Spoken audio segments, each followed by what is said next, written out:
түк ақшасыз келдім, бірінші күндері далада қондық біз. Мен анау қар ішке жауып жатыр, өзім темірде жатым, сол кезде үсіп қалғам. Сол кезде мен ойладым, құдайым осыдан тірі қалсам екен деп.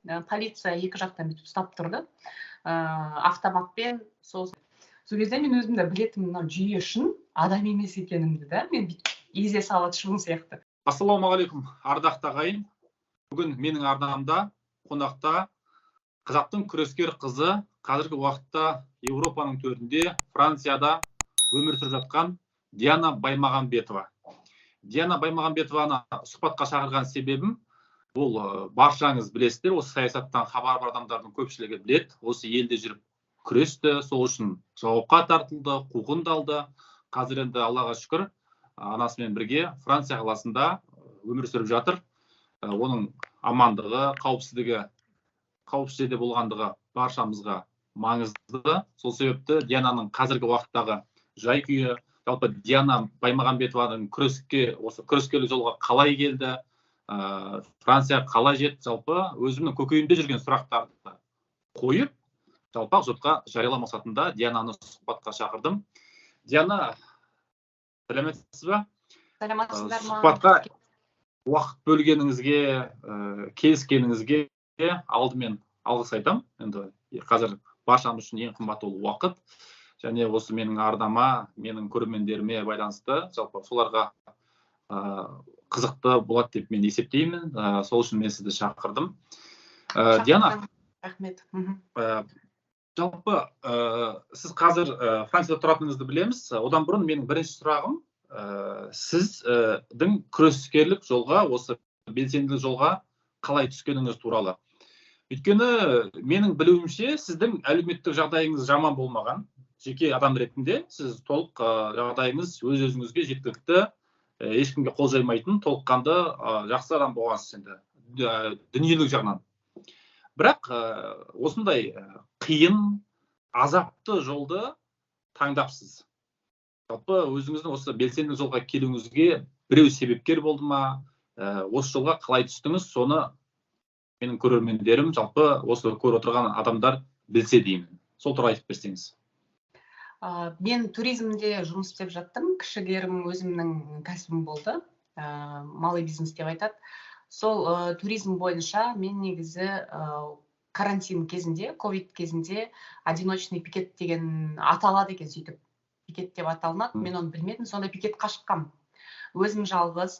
Қазіргі кезде көп адамдар жұмыссыз қалып жатыр. Осы ковидтің кезінде үйінің арендасын төлей алмай жатыр деп біздің акиматтың ішіне пикетте тұрғам көп күн прямой эфир жүргізіп жүрдім.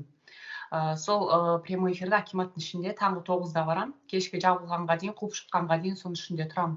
Хат жазам, хаттарыма жауап берсін. Осы чрезвычайный ситуацияға бөлінген қазынадағы қаражат қайда кетіп жатыр, соны ашып көрсетіңіздер деп. Сондай пикетке өзім жалғыз шыққам. Соны эфирімді көрсетіп тұрам, күні бойы телефонымның зарядкасы, пауэрбанкі жеткенше. Сосын бірнеше күннен кейін маған инстаграмыма жаза бастады әртүрлі белсенді азаматтар. Сіздің эфиріңізді көрдік, міне бізде мынандай жастар бар, ұйымдар бар, кездесейік деп. Сөйтіп мен көше партиясымен солай таныстым.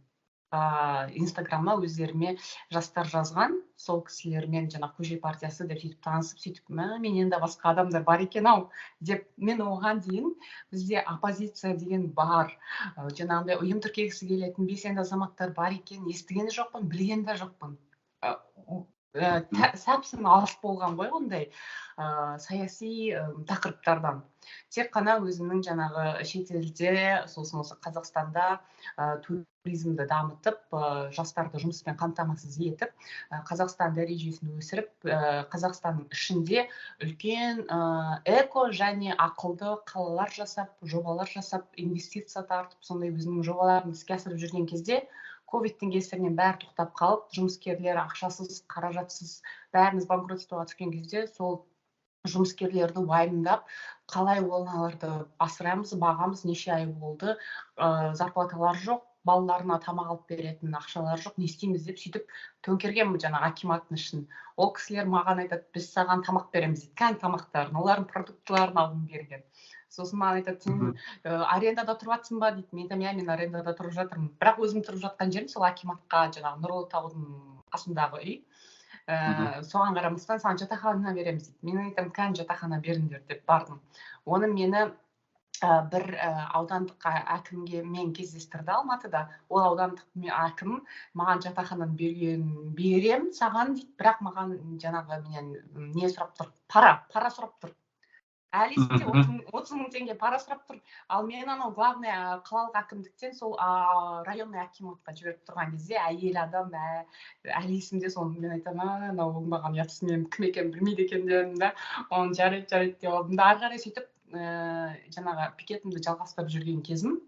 Сол хатта бәрін жарияладым, не жаздым, президентке не жаздым, не қандай талап, 45.200 емес, әр адамға 200 мың теңге берілу керек деп, соның бәрін есептеп шығарғам, неге олай берілу керек екенін. Сөйтіп бастаған өзімнің жалғыз әрекетім, сөйтіп барлық оппозициямен, журналистермен таныстық қалып келді.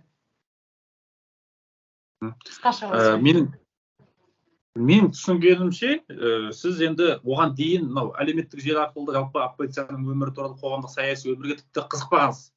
Хабарыңыз болмаған, Қызықпадым да, қызығушы едім егер естісем, естімедім де. Мүлдем естімедім мен. Мен шетелде тұрып жатқан кезде менің барлық жағдайым жасалған болды, бірақ менің жүрегім қазақ халқы үшін ауыратын. Себебі мен шетелде ұрланған қазақтардың байлықтарын кетіп жатқанын көретінмін да, еститінмін, білетінмін, қалай дұрыс емес жұмсалынып жатқанын. Сол кезде мен қарапайым халық үшін жүрегім ауырып, мен не істесем болады деп іздеп жүретінмін да өзім. Сосын мен ойлайтынмын, Қазақстанға барған кезде мен білдім, мен Қазақстанның жүйесін өзгерткім келеді.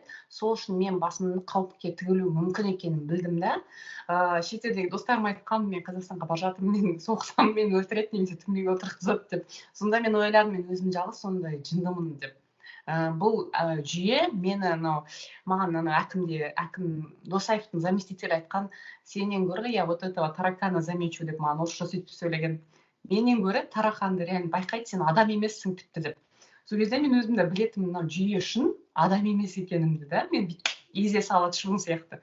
Сонда да менің ішімдегі сеніміммен, өзгертем деген ниетіммен, жақсылық жасаймын деген сондай барлық шын халыққа солай жақсылығым тисін, өмірді босқа сүрмейін деген ниетім болды. Сол үшін Қазақстанға қайтып барғам.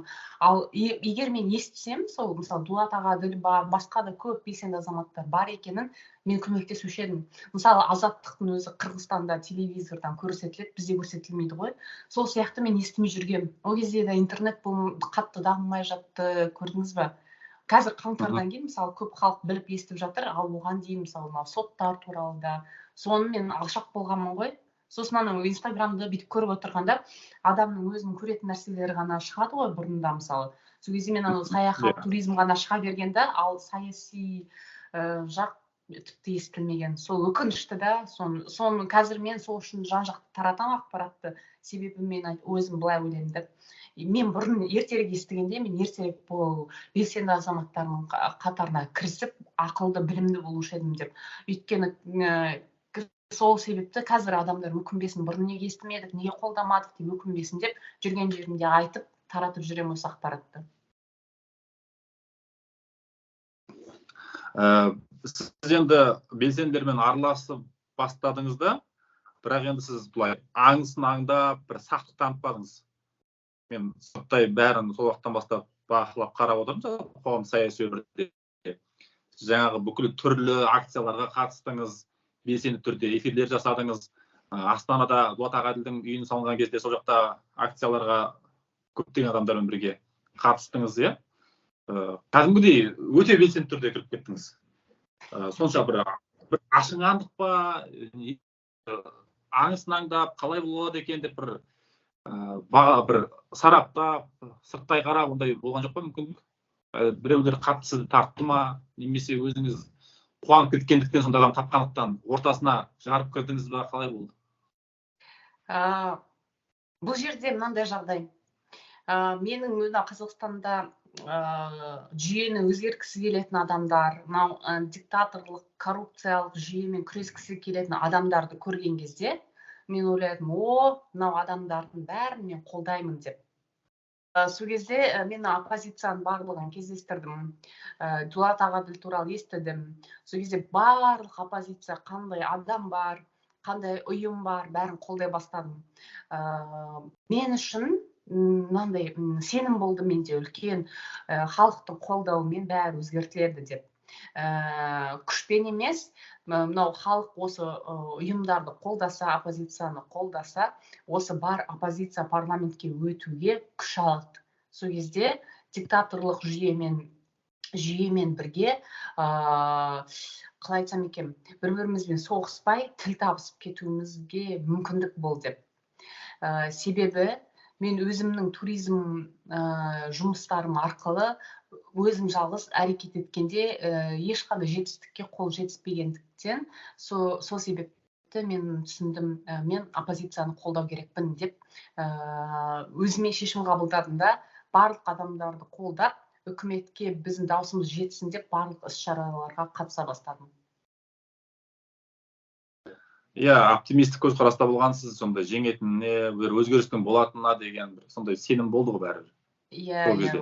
Халық біріксе, бір-бірімізді қолдасақ, осы жүйе бізге құлақ асады, бір жиын келіссөз өткізеді деп. Себебі мен Қазақстанды дамыту бойынша жобалардың ешқайсысы жарық көрмеді, себебі үкімет құлақ аспайды, ақша сұрайды, әртүрлі енді қызықпайды, Қазақстанның дамытамыз дегенге қызықпады. Сол себепті мен дұрыс адамдар үкіметке келу керек деген сенім болды менде.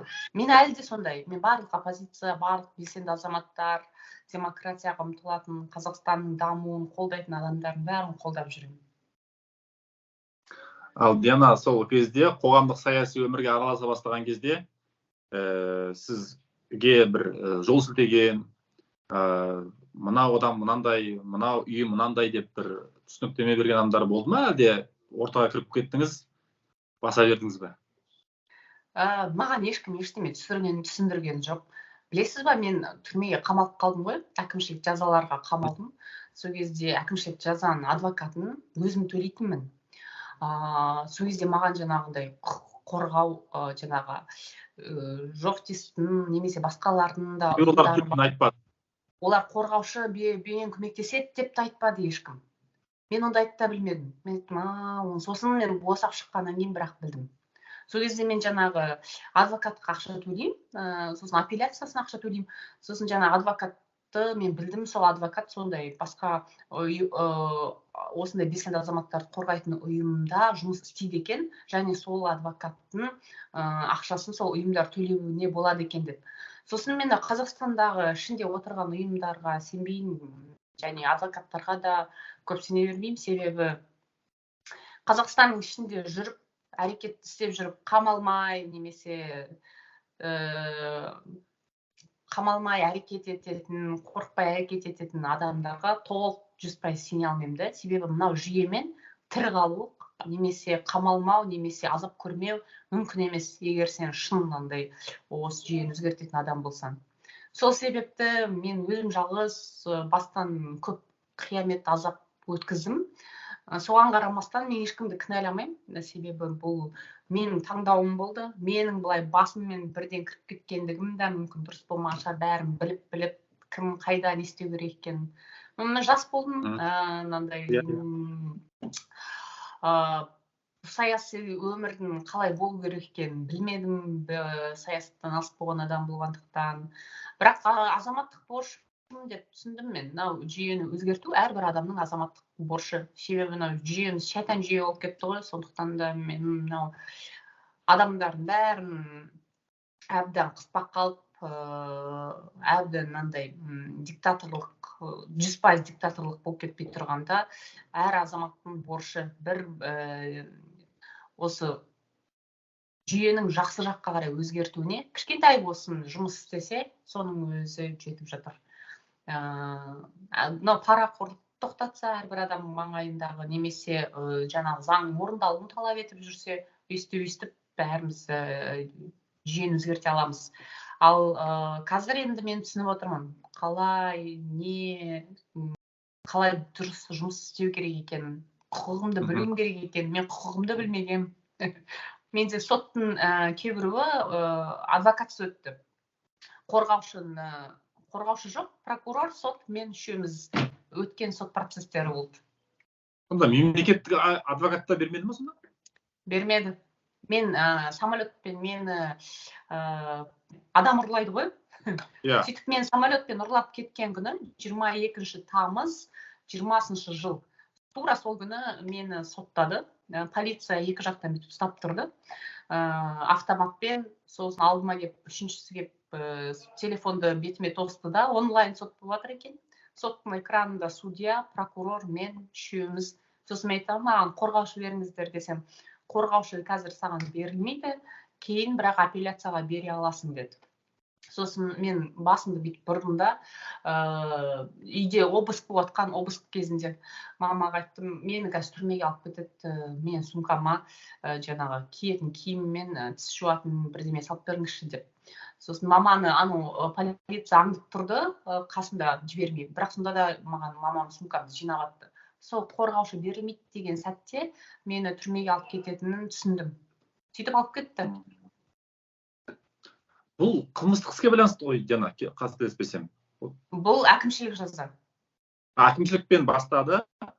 Анау сіздің 8 ай түрмеде отыратын уақыттарыңыз бар ғой? 10 ай отырдым. Қылмыстық жазамен 10 ай отырдым.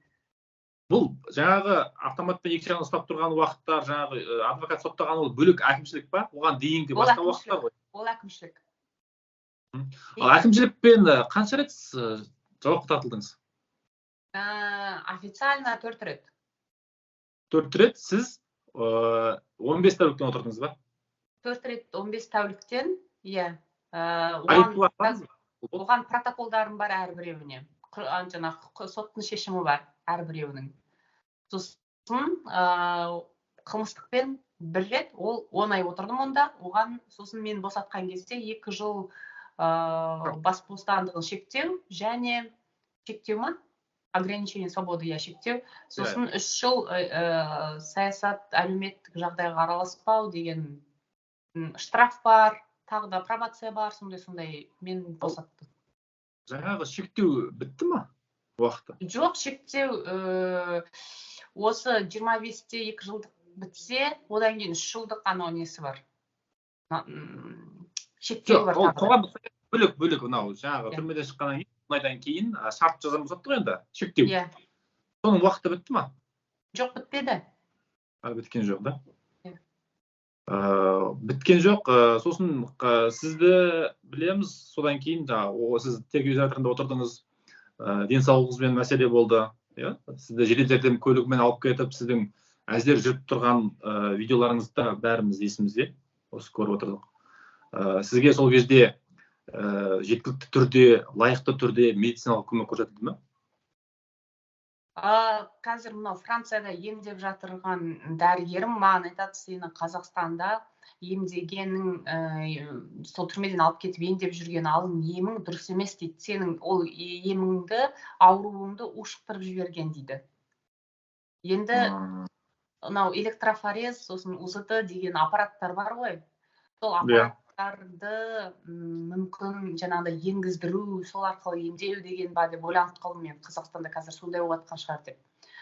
Бірақ та әлі бір нақты шешімге келмедім. Себебі мына жақта да қазір емдеу үшін мені МРТ тағыдан түсіріп, солай шешім іздеп жатыр. Былай болды ғой жағдай. Мені ұстап алған кезде қыстың уақыты маған матрас бермеді түрмеде. Матрас жоқ, темірде жаттым. Темірде жатқан кезде мынандай, қалай айтсам екен, мынандай су өтіп кеткен ғой денеге, переохлаждение организма. Сосын мынандай терінің, адамның кожасының терінің астында мынандай қатып қалған сіңірлер, тас болып қатып қалған кусок сондай сіңірлер. Сол ауыртады, адамды ауыртады. Соны ол мына жақта түсінбей жатыр қалай емдеу керек екенін. бірақ емдейді. Қазірдің өзінде жақсы дәрілер беріп, массаж жасап, сөйтіп әртүрлі көмек беріп жатыр. Соның арқасында мен жүріп жүрмін. Әйтпесе жүре алмай қалған күндерім де болды. Сосын ұрып соққан кездер ол түрменің ішінде болған жоқ, бірақ жаңағындай бейбіт шерулерде ұсталынып қалған кезде сондайда ұрып соққан моменттер болды. Ең қиыны түрмеде отырған кезде жаңа КНБ-дан келіп сөйлескен азаматтармен сол психикалық, эмоционалдық соны ұстай білу, соған төтес бере алу. Опыт жоқ қой, өмірі кішкентай қыз ойлаңыз. Ешқашан бұны көрмеген, кездестірмеген. Ол жаңағы КНБ-дан келген адамдарды мені жаңағы түрменің начальнигі бүйтіп камерамнан шығарып, кабинетіне апарып, кабинеттен өзі шығып кетіп, мені жаңағы танымайтын біреумен қалдырып, менің кешіріңіз енді әйел адамның месячныйына дейін маған сондай етек кіріне дейін сөйтіп тиісіп, жаңағы соны адамды кемсітіп, сондай сөйтіп сөйлеген кездерде мен өзімді қалай ұстауым керекпін деп өмірі ондаймен кездесіп көрмеген. Сондай сәттер өте қиын, және жаңағы суықты шыдау. Мен бүйтіп адам тоңған кезде, қыста даладағы сияқты тоңдым да, сол кезде осы мұздан өліп қалмайын деп, сондай сол 2 сәт өте қиын болған есімде. Жаңағы матрас бермей темірдің үстіне жатқызған жер, ол Алматы қалалық полиция департаментінің астындағы уақытша ұстау изолятор ма, әлде Си-18-ге аталып кеткен мекеме ме? Алматыдағы ИВС бар ғой? Иә. Сол ИВС, сосын СИЗО, екеуінде де болды сондай жағдай. Алматыдағы ИВС-та былай болды. Мен әкімшілік жазамен соттады, бірақ Лобачевскийда әкімшілік түрмеде орын болған жоқ. Сосын мені алып келетті, ИВС-қа жабады. Сол ИВС-қа жапқан кезде мені отопление, менің камерамда отопление жоқ, и матрастың берген матрастары анандай алқаштардан қалған анандай ортасы жоқ болып кеткен жіп матраста анандай мақтасы екі шетінде бүйтіп жататын. Маған таныс Диана. Сондай. Қалада болғам, көргем. Сіз басшысын Дархан деген, сіздің кезіңізде болды ма, басшысы болды ма?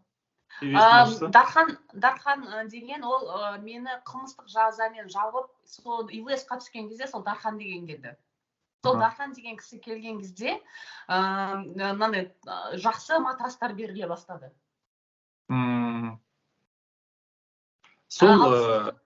СИЗОда да сондай матрас берілді маған. СИЗОда жаңағындай ортасы шүберек болып қалған матрас. Және менде шоковый состояние болды СИЗОда. Мен мән бермедім де, қайда неде жатқанымды. Сосын СИЗОда терезе жабылмайтын мынандай әйел адамдар мен ер адамдардың зданиялары бір-бірімен жол жасап ойнайды, сөйтіп сөйлеседі ғой. Сол кезде терезені ашып жауып, әйелдер жағы сындырып тастаған ғой ручкасын, или өзімен жабылмай ма. Сонымен анау терезе жабылмайды, пластиковый окна. И қыста, жаңағы қыс қой, декабрь, январда отырдым, қар жауған кезде, қар ішке жауады ғой. Сол кезде мен, сосын жаңағы Қырғызстаннан қашып келген бір адам, бір қыз, екі қыз болып жаттық. Ол қыз анандай далада тұрған екен, могиланың ортасында. Сол айтады маған, мен суықты сезбеймін дейді. Сондай үйреніп қалған даланың адамы.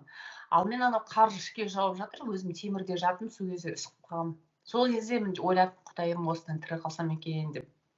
Сол. Жаңағы Алматыдағы ИВС-тің басшысы қызметінен алынған қазір.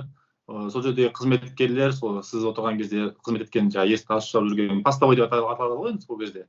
Олардың көбі қазір қалып кеткенін білесіз ба? Қаңтарға байланысты. Жаңағы Дархан деген Мұхтар деген қызметтен шеттетілген, ал қалған жаңағы сол жерде басқа жүрген Аян деген, Елеубек деген, сіз бәрін тануға тиіссіз. Сіздің кезіңізде, сіз жатқан уақыттарда олар сол жерде қызмет етті. Солар адам өліміне байланысты қаңтардағы сотталып кетті қазір. 10 жыл, 7 жыл ең ағы, бір 5 жыл сотталды. Бәрібір ондайлар жібермейді ғой енді. адамдарға дәл көрсеткенде. Айтайын дегенім, сұрайын дегенім, жаңағы мынау сіз осы Францияға жетер жолда Асхат Юксебаев екеуіңіз Қырғызстанда 2 айдай отырдыңыз, қателеспесем, қамауда тұрдыңыз. 3 ай отырдыңыз, иә? Әуелгі кезде қанша айға қамауға алды негізі олар? Негізі санкция олардыға санкция 3 айға беріле ма, 2 айға беріле ма, сондай екен. Сосын ол жерден сіздер кәдімгідей бостандыққа шығарылдыңыздар. Қазақстанға қайтып келу қаупі болды, иә? Қайтып беру болады. Қазақстанда жаңағы похищениенің түр-түрін көрдің ғой. Самолетпен де, машинамен де, көшеден, үйден, офистан алып кететін. Соны мен соның жолдарын білгендіктен, Қырғызстанда да қалай алып кету мүмкін екенін білдім. Сол себебі Қырғызстанда түрмеден шыққаннан кейін тығылып жүрдік. Қырғызстанның түрмесінен шығу, ол это не случайность. Оған мен өзім жеке басым соғыс жүргіздім деп айта аламын. Қырғызстанның 3 ай түрмесінде отырған кезде кәдімгідей соғыстың көкесі сонда болды менде. Қазақстан қасындағы түрме. Өйткені мені Қырғызстан 2 жылға түрмеге отырғызып, сосын миллион теңгемен айыппұл салып, сосын Қазақстанға қайтарамыз деп отырған. Сосын жаңағы соғысымның процесін айтпай қойын, ұзақ әңгіме, қысқаша мықты соғыс. Содан кейін Қырғызстанда босатылып шыққаннан кейін маған көп адамдар көмектесті. Сол Қырғызстанның құқық қорғаушылары.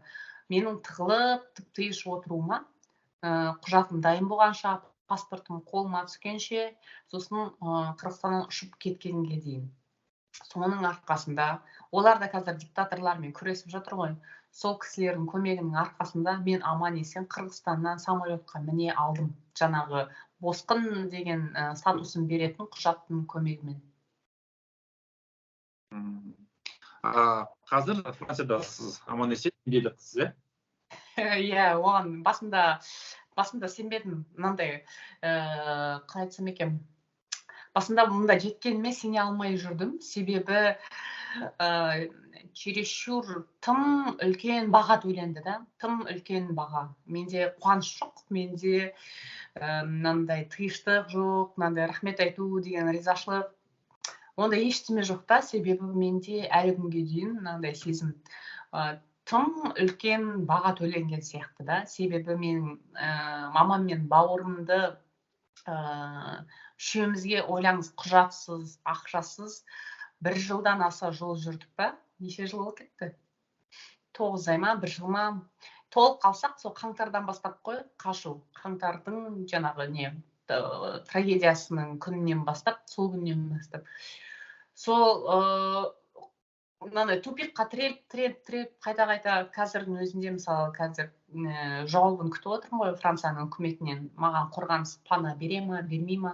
Сондықтан да әлі мынау күту сезімі болғандықтан, мынандай деп толық ойыңызды кейде жаңаңыз отырсыз, иә, толыққанды.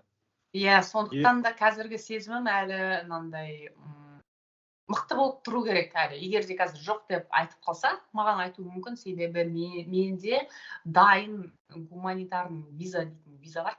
Ол Францияға емес, ол басқа елге. Мен ол елде қалмаған өзімнің себептерім бар, оны кейін айтып беремін. Сол себепті мені сол елге қайтарып жіберу мүмкін қайтадан. Сондықтан да менде әлі былай мықты болып тұра тұр деген сондай әлі өзіме айтып жатырмын. Асхат Жақсыбаевпен байланысыңыз бар ғой, жақсы ғой жалпы, иә? Байланысым бар, бірақ ол кісі Францияда емес, білуімше. Бірақ ол кісі де жаңағы саяси баспана алу үшін әрекет жасап жатыр ма? Иә, бірақ Францияда емес, басқа елден. Сіз неге ойлайсыз, Франция қылмыстық іс бойынша да қудаланғаныңыз бар? Қиын ба ол жақта? Мен мысалы Қырғызстаннан Турцияға аштым, Турциядан Грузияға аштым, Грузиядан Эмиратыға аштым, Эмиратыдан Молдовия, сөйтіп келуім керек болған Европаға дейін. Европа мақсатым болмаған негізі. Менің Европа мақсатым болмады. Мен Біріккен ұлттар ұйымынан кез келген елге жіберіңіздерші. Себебі Европаға Украинадан адамдар келіп жатыр, басқа елдерден де Европаға мен масыл болғым келмейді деп сондай хат жазғам. Сол кезде маған бұл кісілер айтты, біз мынандай босқын панасын сізге бере аламыз, бірақ та 1 жылдан артық күтесіз деді. Қазіргі кезде әлемнің талқаны шығып жатқан жақтан кезек көп. Және де мен 1 жылдан аса уақыт күте алмадым. Қаражат жағы, маған мамам мен бауырымның күнделікті жаңағы хостелі бар, тойлайтын тамағы бар.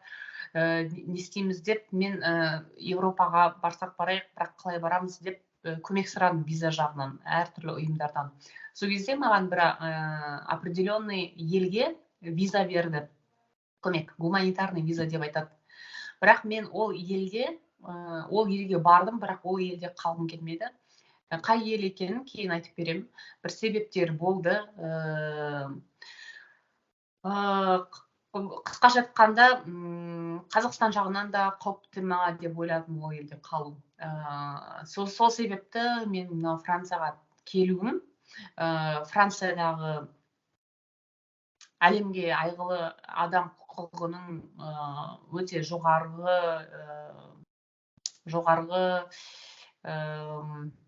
талаптарда орындалуы осы маған бірінші себеп осы Францияға келуімнің.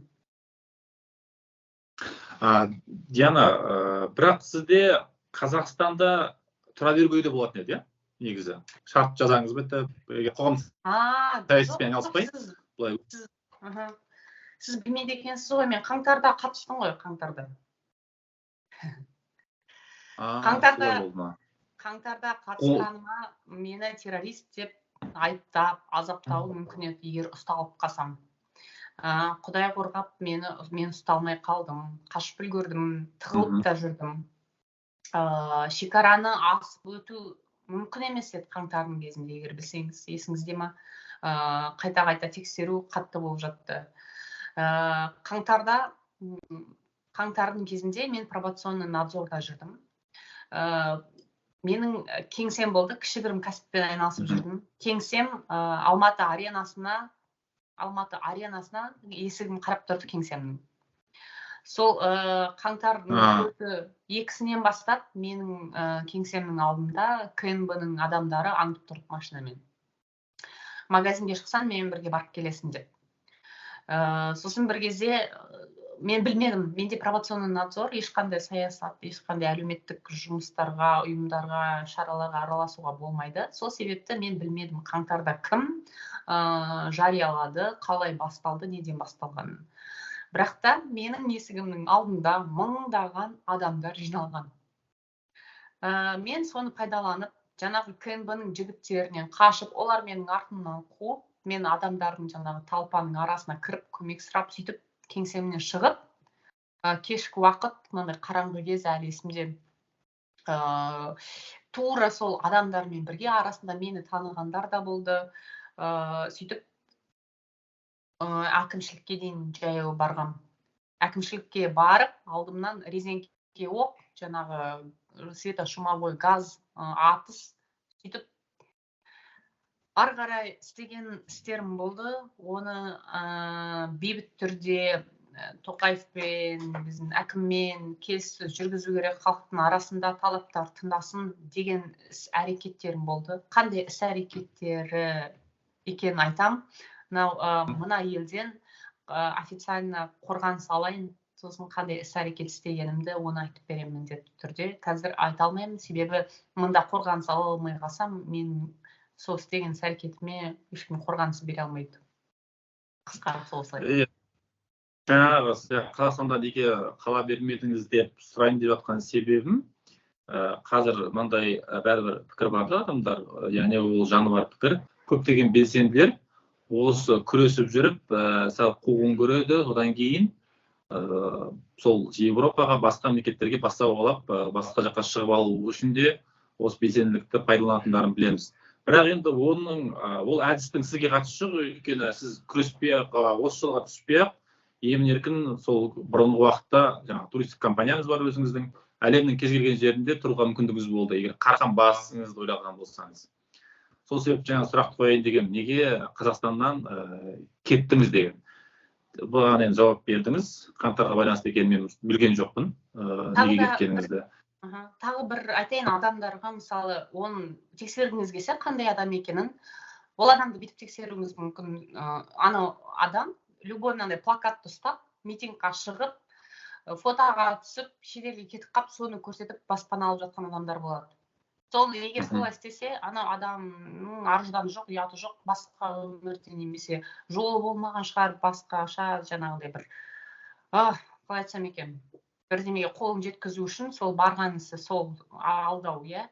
Ал егер де сіздер көріп тұрсаңыздар, адамның көп әрекет істеп, сосын шығатын жері жоқ, мынандай, қалай айтсам екен, немесе өлдім, немесе қаштым деген. Сол себепті сөйтіп адамдарды айыра аласыздар. Мұнда да менің зардап шегетін себебінің бірі, көп адамдар келіп, өтірік солай баспана алып, статистиканы көбейтіп жатыр да, мұнда өтірік баспана алушылардың кесірінен деп айтуға болады. Нағыз баспана іздеп жүрген адамдарға қатты күмәнады. Сол себепті шетелде жүрсем де соны қатты кездестірем. Менен сұрайды көп адамдар, сіз не үшін келдіңіз деп.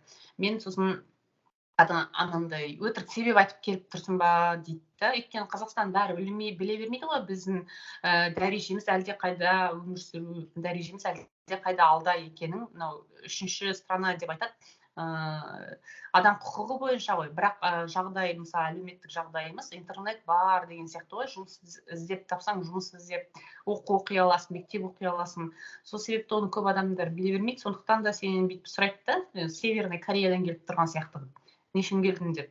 Сол кезде жаңағындай сөйлесетін мүмкіндік болып тұрса, фото, видеоны көрсетіп, мен айтамын, мен мысалы волонтер болдым, мынандай жұмыстар істедім, сол себепті менің құқығым шектелді, сол себепті кетуіме мәжбүр болдым деп. Сосын қаңтарда менің кеткен себебім, ұсталып жатқан адамдар азап шеккенін, қандай азап шеккенін білеміз. Және өліп кеткен адамдарды да білеміз. Және түрмеге түсіп қалған терроризм бойынша, әртүрлі жаңағыдай іс-әрекеті бойынша. Ал менің істеген әрекетім ол бейбіт түрде істелінді. Ешкімге азап, зардап шеккен жоқ. Бірақ та сол егерде табылып қалса бір жерден, онда мені қамауға соның өзі жеткілікті болушы еді.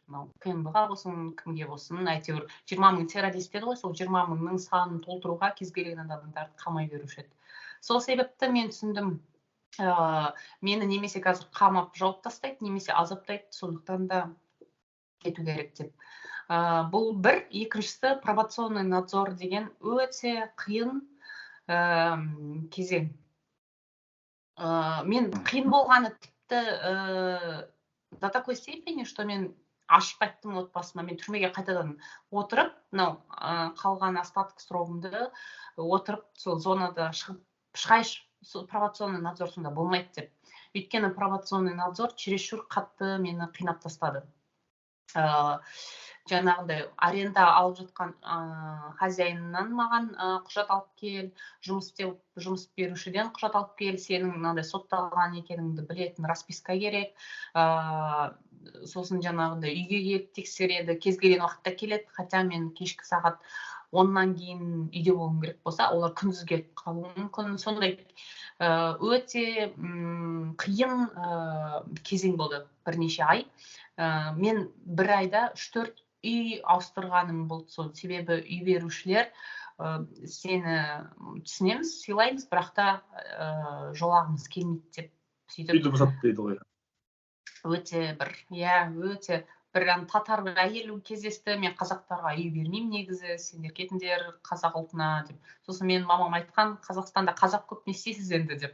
Сондай бір өте бір қиын мынандай енді испытание дейді ғой. Одан бөлек енді бұғатталған менің компаниямның счеты бар, не үшін бұғатталған себебі жоқ, иім, удостоверение бәрі бұғатталып, блок қойып тасталған. Сондықтан да менің жұмысқа тұруыма иін блокта, үйді алайын десем расписка керек, хозяиндар қорқады. Сөйтіп кәсіп істейін десем, менің жаңағы кәсіп істеп отырған орныма КНБ келіп алып кеткен кезде кәсібімнің жарты тонна алып кеткен іші. Солай жынды болып кете жаздым. Сосын мен айттым, пробационный надзор адамды қатты қинап жатыр, маған көрсетейін деген ғой бұлар деп, өмірін маған енді жүйенің кім екенін орнына қою үшін деп. Сосын мынау қаңтар последний капля болды да, мен түсіндім, болды, қазір ұстансам, түрмеде 10 ай отырдым, не пайда алып келдім, мысалы мен шетелге барып пайданы көп жасай аламын деп, сол түрмедегі түсінгенім сол болды да. Қазір Францияда тұрғансыз, сол жерде тұратын Мұхтар Әблязовпен байланысыңыз бар ма, қарым-қатынасыңыз қалай жалпы негізі? Байланыс жоқ, ешқандай қарым-қатынас жоқ. Францияға деп жеткен кезде болашақта бір кездейсоқ болсын, бір ұйымдарда, жиындарда болсын, кездесіп қалсақ, амандығымыз дұрыс болсын деп хат жазғам. Хат жазғанда Инстаграмда ғой. Дайректіне жаздым, амандастым. Ол кісі қалай, как ты добралась деп таңғалды, қалай жеттің деп. Сосын мен айттым, енді өз күшіммен Құдай көмектесті деп. Сол одан кейін сөйлесіп хабарласпадық. Енді ол кісі мен оған дейін де хабар жоқпын. Оған дейін де хабар жоқ, сөйлеспегенбіз, сондықтан да сол таңғалғаны сол ғой. Қалай айтсам екен, ол кісінің ұйымында мен болмадым, бірақ мен оппозицияның барлығын қолдағандықтан, сол оппозицияның ішіне де ДВК Әблязов кірген. Мен қатты қолдадым олардың бәрін. Сол себепті көп адамдар ойлайды, мен сол кісімен біргемін деп. Мен ол кісімен бірге емеспін. Мен қазір бөлек жол таңдап жатырмын. Өйткені егер де митингқа шығу керек, бейбіт шеруге шығу керек деп айтатын мен болсам, мен сол бейбіт шеруде өзім жүруім керекпін ғой. Ал егер мен шетелде отырып, бейбіт шеруге шығыңдар деген дұрыс емес та, адамды өлімге айдап. Енді Қазақстанды да артқа итіп қалуы мүмкін да, Қазақстан соның кесірінен. Сол себепті қазір мен ойлап отырмын, ұйымдар, мысалы ұйымдар тіркелуге, немесе халыққа, немесе халық қызметкерлері, слуги народа дейді ғой, чиновниктарға үндеу айтқысы келсе, қазір интернеттің күші мықты, әртүрлі заңды жолдармен бәріне қол жеткізуге болады. Тек қана соны талап ету керек, және халықтың қолдауы керек, білімді болуымыз керек біз бәріміз. Сөйтіп біз қол жеткізе аламыз. Себебі қазір егер де қаңтар қайталанса, нағыз террористер түрмеге қамалмады. Бұл бір. Екіншіден, нағыз террористардан бөлек ОДКБ-дан Қазақстан шықпады. ОДКБ-дан шықпағанын шықса, біздің бейбіт шеруге тек қана ОДКБ-дан шығу керек деп қана шығуға болады да қазір. Басқаша қайтадан қырылып қалады. Өліп кеткен адамдарға сосын кім жауапты? Сол бір. Ал нағыз террористтарын қамалу үшін қаңтар трагедиясы ашық тергелу керек. Ал ашық тергелсе, нағыз террористтер қамалады. Сол кезде бізге кішкене болсын қауіпсіз болады да. Ал әзірше өте қауіпті. Не болады, қалай болады білмейміз. Ал мынау қамалып отырған Мәсімов деген сияқтылар, ол өтірік, оныңға сенбеу керек. Сол. Жаңа Қазақстан деген аты ғана ғой, в общем. Ешқандай өзгеріс жоқ, керісінше кері кетіп бара жатырмыз. Қуғындау, қудалау, ешқандай да бір жылымық өзгеріс жоқ. Сіз қазақ, орыс, ағылшын тілін жетік меңгергеніңізді білем. Сіз қазір бірақ Францияда тұрып жатсыз, ол елде сіз француз тілін үйреніп жатсыз ба, әлде ағылшын тілін білетіндер де емін-еркін өмір сүре ала ма екен? Ағылшын білетін француздар өте аз. Білсе де сөйлемейді, мүмкін білетін шығар, білсе де сөйлемейді. Француздар өздерінің тілдерінде ғана сөйлейді. Мен түк білмей бірінші күні жүрсем де, маған басқа босқындар айтатын, сен бір-екі сөз үйреніп алшы. Сен хотя бы амандассаң, бірдемен деп айтсаң да французша сөйлеуің керексің. Сосын ары қарай переводчикпен аудармамен текстіңді көрсетсең, олар саған жауап береді. Бірақ та сен французский үйренуің керексің деп. Қазір үйреніп жатырмын французский. Басында мен Франциядан босқын панасын бермесе, не істеймін, неменеге үйренемін деп миым қарсыласты. Қазір мен түсініп жатырмын, менің французский білгенім ешқандай болашақта Францияда тұрмасам да артық болмайды, сондықтан да үйренемін деп өзіммен келісіп қазір үйрене бастадым. Француздар өте қатты патриоттық сезімдері өте қатты, тілдеріне өте берік. Француз тілінде керек емес пайдаланбайтын, айтпайтын әріптер көп, соны өзгерткізбейді ғой. Өзгерткізбейді, қырып тастайды тілдерін. Басқа елге келген адамдар сөйлейді мына тілде, ағылшынша білмейтін адамдар өте көп мен мұнда кездестіремін. Бізге бәрібір біз үйренбейміз оны дейді. Сондықтан да бір жағынан маған қиын, екінші жағынан түсінемін, сыйлаймын. Бұл сезімдері маған жақын, себебі енді мен де қалар едім Қазақстандағы адамдар басқа тілдің бәрін біле тұра өз тілдерінде сөйлеген. Енді біздің елде жемқор жүйе бар екенін бәріміз білеміз. Елдегі бүкіл келеңсіздіктерді айтып жүрміз ғой, бірақ барды бар, жоқты жоқ деп айту керекпіз. Мынау сіз интернетіңіз менікіне қарағанда сіздің интернет тоқтап қалып жатыр. Демек, Қазақстаннан гөрі сол Франциядағы немесе Еуропадағы интернет нашар деген сөз ба? Сол туралы айтыңызшы жалпы. Мен бірінші келген кездерде интернеттің нашарлығына таң қалғаным өзімде. Сосын маған айтты, бұнда өздері солай интернетке, қалай айтсам екен, Францияның үлкен қалаларында интернет жақсы істеуі мүмкін, бірақ та Еуропа бойынша өзі әлсіз деп айтайын ба, қызық енді кішкене. Сет дейді ғой, сеттің ұстағаны біздің Қазақстан ауылдарында істерді. Мен басында қатты қиналатынмын, өте көп минустары бар да. Банкта мысалы счет ашамын десең, 2-3 ай күтесің картаны. Немесе ақшаны аударсаң, бізде қолма-қол аударылады ғой ақша, мұнда ондай жоқ. Сондай дамымаған, мысалы таргетинг, мобилография, анау көп нәрсе дамымаған. Сосын мен сондай минустарын көзіме, минус емес те шығар, мүмкін өздері былай әдейі жай өмір сүргілері келеді ғой деймін мүмкін. Жаңағы реклама артық жарнама көрмей, сондай бір қалыпты. Бір қалыпты жайбарақат. Ал қазір маған оны бір босқын кісі былай түсіндірді. Бұнда байқасаң кедейлік жоқ дейді. Бұнда байқасаң кедей адам жоқ дейді. Сондықтан да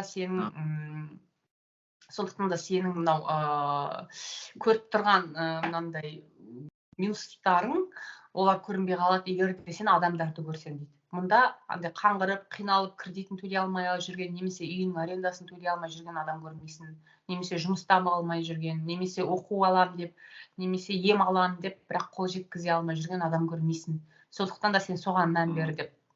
Сосын мен соны көрдім. Мысалы 70 миллион, 80 миллион адам бар мұнда.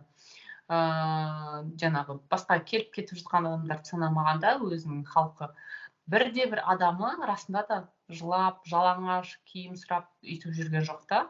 Соны бәрі мынандай, қалай айтсам екен, бәрінің құқығы сақталады. Кедейлік деген бұл жерде заң бұзушылық болып табылады да. Кедейлік деген адамның құқығын шектеу болып табылады. Сондықтан да менің мұнда келіп түк құжатсыз келдім, түк ақшасыз келдім, бірінші күндері далада қондық біз. Далада қондық, сосын мынандай жаңбыр жауып, жылап, сондай кез болды, өте қиын кез. Тамақсыз қалып, сол кездерде мынандай ұйымдар бар, тамақ береді, обед, кешкі ас, таңғы ас, сосын бұл жерде жақсы ем береді. Кім болсаң да құжатың бар болса да, жоқ болса да, бір жерің ауырып тұрма, ем береді. Сөйтіп киім беріп, сосын кезегіміз келгенде үй алып, қазір жақсы үйде тұрып жатырмыз. Рахмет, Яна, уақыт бөлгеніңе. Мен енді біршама өзім білмейтін дүниелерді сұрамақ мақсатта сұхбатқа сені шақырдым. Франциядағы жағдайларыңды, енді тіпті Қазақстандағы бұрынғы жағдайларында, басынан өткен жағдайлардан көбінен өзімнің хабарым жоқ екен. Негізі халық көрсін, осы саяси өмірге көз тігіп отырған қарапайым қоғамдағы адамдар көрсін деген мақсатта осы сені сұхбатқа шақырған болатынмын. Енді бұдан кейін де сұхбат тағы да құрамыз деп сенімдімін. Бүгінгі негізгі қоям деген сұрақтарымды қойдым, жауабымды алдым. Ашық жауап бергеніңізге рахмет. Көрсеңізде аман болыңыз. Жалпы өзіңіздің халықты ағартушылықпен айналысамын деп YouTube ашып, басқа да әртүрлі осы әрекеттер жасап. Мен сол әрекеттеріңізге жеміс тілеймін. Үлкен рахмет. Сізге де сәттілік, жолыңыз болсын. Шақырғаныңызға үлкен рахмет.